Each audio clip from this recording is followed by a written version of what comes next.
Assalamualaikum warahmatullahi wabarakatuh.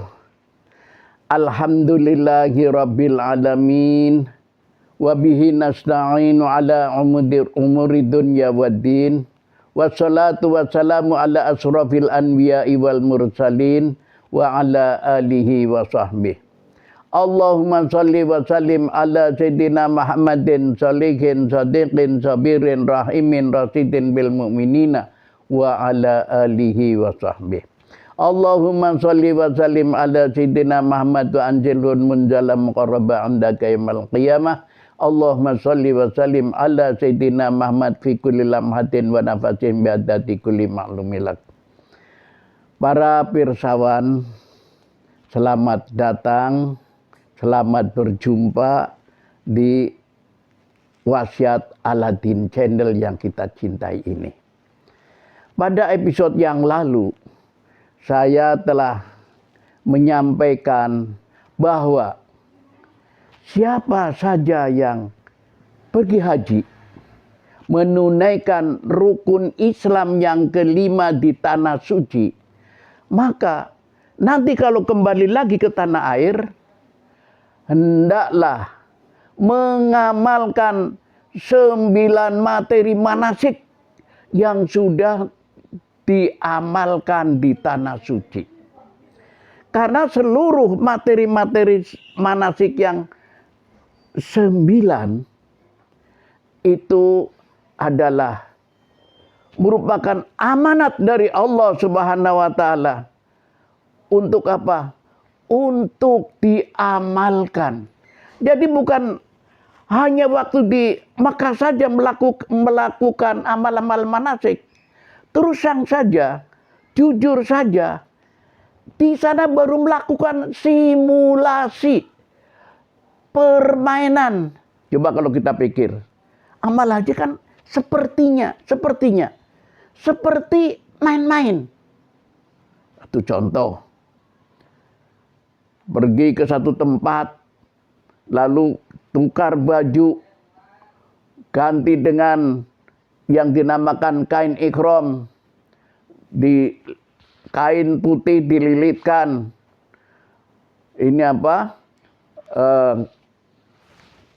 Pundak kanan terbuka, sedangkan pundak kiri tertutup.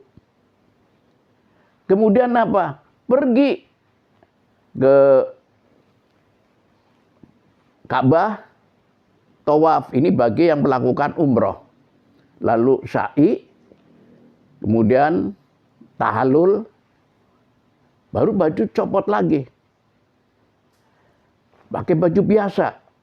Lalu pada waktu haji, pakai pakaian ihram lagi. Kemudian wukuf di Arafah.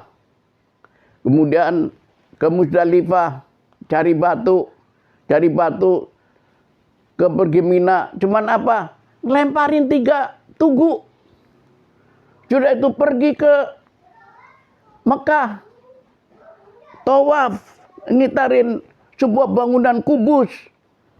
Kemudian lari. Papa pergi ke Safa dan Marwah. Wira-wiri, nggak ada yang ngejar-ngejar tapi dia lari. Demikian juga waktu tawaf, nggak ada yang ngejar tapi dia lari-lari kecil pada waktu start tawaf. Seperti main-main. Padahal itu bukan main-main. Itu adalah mata pelajaran yang datang dari Allah Subhanahu wa taala untuk mendidik kita. Itu harus dipraktekkan di tengah kehidupan. Lalu bagaimana cara mempraktekannya? Seperti main-main. Ini adalah simulasi ilahi. Amal haji adalah simulasi ilahi. Karena itu simulasi, maka makna-maknanya harus dibedah. Agar bagaimana? Agar bisa dipraktekkan di tengah kehidupan. Nah, kali ini saya ingin menyampaikan apa arti daripada wukuf di Arafah. Wukuf, wakaf, itu artinya diem di tempat. Makanya tempat parkir mobil dinamakan mauqif. Artinya orang yang ada di situ diam. Karena itu salah sekali. Manakala ada orang acaranya wukuf, tapi dia meninggalkan tempatnya. Potret-potret, ini apa, keluar lalu apa, naik onta, potret-potret, selfie-selfie, ketawa-ketawa, ngobrol-ngobrol. Salah besar. Ini adalah perkara yang penting. Wukuf adalah pembukaan haji. Karena itu, ini karena perkara sangat penting, maka pentingkan. Waktu pertama kali wukuf, datangnya itu tanggal 8. 8 di bulan Dzulhijjah. Nah, disebut tarwiyah. Apa itu tarwiyah? Arti tarwiyah adalah periwayatan. Jadi orang yang wukuf, di situ diam. Namanya wukuf. Wukuf itu diam. Seperti mobil yang diparkir di mauqif. Mauqif adalah tempat parkir, tempat diam. Ya dia harus diam dia di tendanya. Kemudian apa yang dilakukan pada waktu diam? Pada waktu tanggal 8. Pada waktu tarwiyah. Namanya tarwiyah. Jadi pada waktu tarwiyah, jangan ada, wah ini haji belum mulai, ntar mulainya tanggal 9. Jangan seperti itu. Sengaja didatangkan tanggal 8, tanggal tarwiyah. Perlunya apa? Supaya kita mempersiapkan wukuf. Jadi, bapak-bapak, ibu-ibu, saudara-saudara sekalian, masuk tenda untuk mengadakan apa? Tarwiyah. Periwayatan. Jadi diam. Kemudian apa?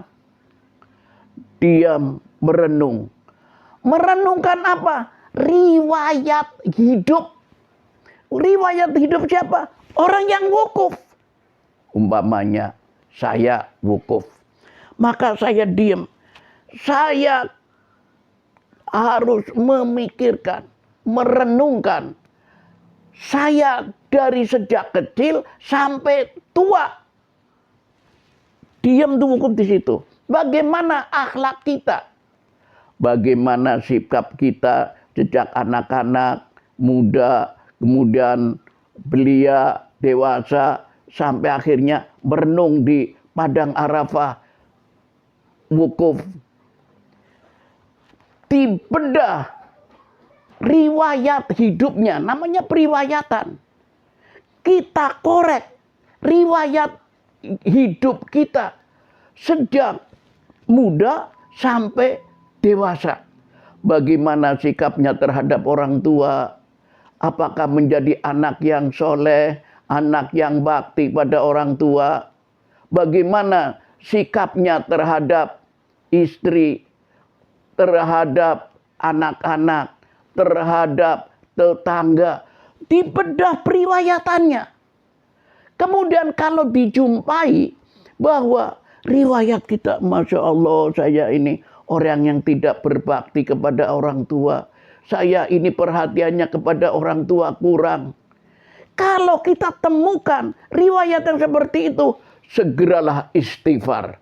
Istighfar kepada Allah. Minta ampun kepada Allah SWT. Untuk apa? Mengampunin. Agar Allah SWT mengampunin orang tua. Kemudian juga minta maaf kepada Allah Subhanahu wa taala. Kemudian juga apa?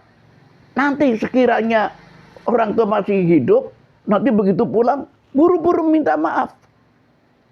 Karena apa? Setelah direnungkan pada waktu wukuf, ditemuin, ya Allah, saya ini menjadi anak yang tidak berbakti kepada orang tua. Saya suka bentak-bentak orang tua. Jadi di saat itu minta ampun kepada Allah. Kemudian apa kalau dijumpain bahwa ya Allah, saya ini kurang, ini pergaulan saya terhadap tetangga, ini apa hubungan saya terhadap tetangga kurang, istighfar. Jadi semua periwatan hidup dibedah. terhadap istrinya bagaimana, terhadap anaknya bagaimana. Sebab apa? Tidak sedikit seorang suami yang tidak kenal terhadap istrinya. Kenal nama, sebenarnya. Tapi apa? Bagaimana kehendaknya, bagaimana daripada ini apa? Jiwa istrinya, kemauan istrinya, apa dari istrinya. Bisa juga. Atau mungkin tidak kenal terhadap anaknya. Padahal sebenarnya hidup bersama. Sehingga apa? Tertimbul cekcok, tertimbul ini apa? Bantah-bantahan. Karena apa? Satu sama lain tidak saling kenal. Kalau ditemu seperti itu, istighfar. Nah, inilah perlunya tarwiyah. Sebab apa? Akan start melakukan simulasi. Nanti pada waktu tanggal 9. Ini waktu tarwiyah tanggal 8. Nah itu. Nah, karena itulah namanya apa? Tempat wukuf Arafah. Arafah itu artinya kenal. Jadi kita harus mengenal diri kita. Setelah mengadakan satu perenungan, self koreksi, apakah saya ini orang yang baik atau orang yang buruk? Di saat tarwiyah itulah kita bongkar diri kita. Apakah kita menjadi orang yang baik atau orang yang buruk? Orang yang takwa kepada Allah atau tidak? Sehingga di saat kita akan menemukan diri kita. Kita kenal terhadap diri kita. Kenal nanti terhadap istri kita. Kenal terhadap anak kita. Kenal terhadap lingkungan kita. Manakala kita self koreksi, membedah periwayatan kita, lalu kita temuin bahwa selama ini kita selalu baik dengan tetangga, selalu baik dengan orang tua, selalu baik dengan istri. Di saat itu bersyukur kepada Allah Subhanahu wa taala. Manakala kita jumpai sesuatu yang positif terhadap istri, terhadap anak, terhadap tetangga. Inilah maksud daripada tarwiyah. Tapi manakala dijumpai bahwa ya Allah, saya ini banyak kekurangan terhadap istri, saya banyak kekurangan terhadap orang tua, terhadap tetangga, saya ini orang yang cuek. Di saat membedah periwayatan itu, kita temui hal-hal yang negatif, maka kita buru-buru istighfar kepada Allah Subhanahu wa taala. Memohon kepada Allah untuk apa? Supaya Allah Subhanahu wa taala memberi bimbingan. Dengan harapan nanti begitu pulang akan berubah. Karena haji, kita pergi haji, bapak pergi haji, ibu pergi haji. Perlunya adalah setelah pulang dari haji, ada apa? Ada perubahan. Transformasi di dalam kehidupan. Jangan sama. Perginya dan pulangnya sama. Tadinya menjadi orang yang cuek terhadap masyarakat. Begitu pulang sama cuek terhadap masyarakat, cuek terhadap anak, cuek terhadap istri, cuek terhadap tetangga. Pulangnya sama. Rugi, rugi dan rugi. Karena haji itu harus ada perubahan di dalam hidup. Karena apa? Manasik adalah memberi tuntunan tatanan hidup yang dikehendaki oleh Allah Subhanahu wa taala. Karena kita diciptakan melalui manasik untuk menjadi apa? Menjadi khodimul ummah. Menjadi pelayan umat. Karena itu kita kan mesti kenal terhadap umat.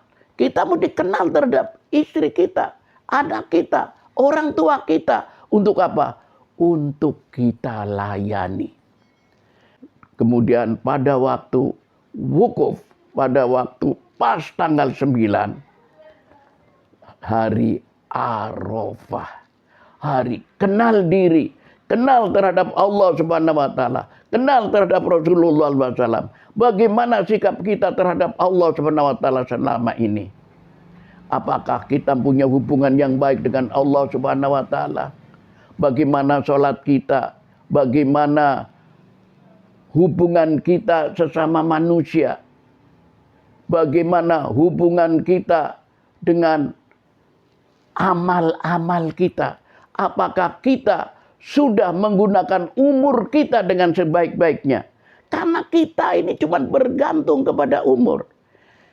Jadi kalau umur kita pakai dengan hal-hal yang positif, maka kita akan menjadi orang yang beruntung. Maka di saat Arafah ini, di saat kenal dengan diri kita, kenal dengan Allah Subhanahu wa taala, kenal dengan Rasulullah SAW. Di saat Arafah. Karena itu, waktu Arafah jangan kemana-mana, tapi banyak-banyaklah merenung. Banyak-banyaklah itikaf, banyak-banyaklah berzikir, banyak-banyak minta ampun kepada Allah Subhanahu wa taala, minta petunjuk kepada Allah Subhanahu wa taala. Tangisan Anda semuanya, tangisan bapak, tangisan ibu pasti diterima oleh Allah Subhanahu wa taala, dan dosa bapak, dosa ibu, dosa yang wukuf akan diampuni oleh Allah Subhanahu wa taala. Dan jangan lupa doakan orang tua. Doakan tetangga-tetangga yang ada di rumah, yang ada di tanah air. Doakan pada seluruh umat muslimin, muslimat, mukminin wa mukminat. Karena apa? Orang yang mendoakan orang lain, doanya pasti akan diterima. Karena apa? Rasulullah SAW memberitahukan pada kita bahwa Allah Subhanahu wa taala menciptakan malaikat yang spesial mengamini orang-orang yang mendoakan orang lain. Karena itu, kita banyak-banyak mendoakan baik waktu di tanah suci maupun waktu di tanah air. Doakanlah orang-orang selain kita. Kita doakan orang tua kita doakan tetangga kita doakan kakek-kakek, nenek-nenek kita doakan muslimin, muslimat, muslimin wal muslimat. Karena apa? Umpamanya kita berdoa, ya Allah ampunilah orang tua kami, ya Allah ampunilah famili-famili dan tetangga-tetangga kami, ya Allah. Malaikat yang diciptakan khusus oleh Allah Subhanahu wa taala nyautin, dan juga keampunan buatmu. Ya Allah, berilah rezeki yang halal buat muslimin, muslimat, mukminin, mukminat, ya Allah, dan juga rezeki yang halal buatmu. Sehingga orang yang cerdas, dia akan selalu mendoakan orang lain yang selain kita. Sehingga malaikat akan menyautin, dan juga keampunan buatmu, dan juga rezeki buatmu, dan juga rahmat buatmu. Manakala kita memohonkan rahmat untuk orang lain. Demikianlah, mudah-mudahan apa yang saya sampaikan ini pada waktu wukuf, Anda jangan pergi kemana-mana, tapi banyak-banyaklah berdzikrullah sampai matahari terbenam. Kemudian apa? Banyak nangis, banyak mendoakan orang lain, karena di saat itu langit terbuka untuk apa? Menerima doa-doa yang kita panjatkan. Mudah-mudahan yang saya sampaikan ini ada manfaatnya buat bapak-bapak, ibu-ibu yang berada di tanah suci, atau buat bapak-bapak, ibu-ibu, adik-adik yang nanti akan berangkat ke tanah suci di saat pergi umroh atau pergi haji. Saya rasa cukup itu. Saya akhiri. Subhanaka Allahumma wa bihamdika asyhadu an la ilaha anta astaghfiruka wa atubu ilaik. Assalamualaikum warahmatullahi wabarakatuh.